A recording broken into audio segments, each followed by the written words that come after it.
Hey guys, welcome back to Minute with Maxwell. My name's Roddy Galbraith from the Maxwell Leadership Certified Team. And today's word is formula. Everyone loves a formula, don't they? A formula. Well, I'm going to give you a great formula. Would you like a formula for success? Would you? This is a great formula for success. And I can say that because it's not mine. In fact, I've got nothing to do with it.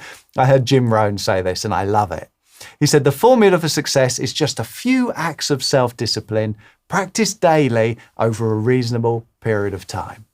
Isn't that great? Just a few acts of self-discipline practiced daily over a reasonable period of time. That's how we climb up to the things that we want, through a few acts of self-discipline. John says it in a slightly different way, doesn't he? He says everything worthwhile is uphill. Everything worthwhile is uphill. So we've got to climb uphill, and it's the acts of self-discipline. That's the climb, isn't it? Now, I love this, the simplicity of this, because it gives us something to do. Think about what are those acts of self-discipline that we need to take to climb up to whatever it is that we want. Now, it doesn't need to be giant steps. It can be tiny little steps. It can be baby steps. But keep in mind, when you're taking tiny little steps, when you're taking baby steps, it doesn't look like it's working from one day to the next. It doesn't mean it's not working. It just doesn't look like it's working. Giving it a simple example of this, I realized today with horror, actually, I've been trying to get back to a 32-inch waist for nearly 30 years.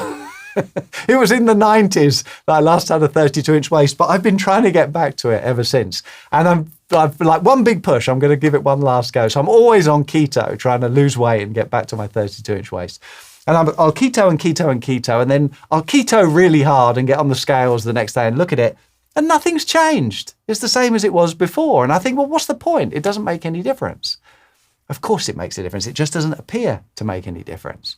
But if you think it doesn't make any difference, then you tend to give up, and then you slip into what Jim Rohn called the formula for failure. Just a few errors in judgment, practiced daily over a reasonable period of time. So almost exactly the same, a few acts of self-discipline or a few errors in judgment. Acts of self-discipline take us up, a few errors in judgment take us down. So we then think, oh, well, you know, what's the point? I might as well. Nothing I do makes any difference. And again, going back to my keto example, I'll keto and keto and keto, and then one day I'll go out, special occasion, you know, it's different on a special occasion, and then I'll completely overdo it. The next morning I'll get on the scales. It's like, woohoo, I got away with it. I can eat what I want. I got away with it.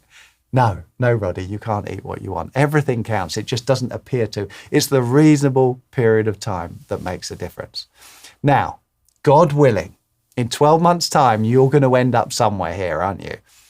Where? Where are you going to be? And is it going to be by design or default? Now is the time to choose where that's going to be. Pick those acts of self-discipline and do them daily for a reasonable period of time. And everything will change for all of us every time. Try it. I'll see you soon on another Minute with Maxwell.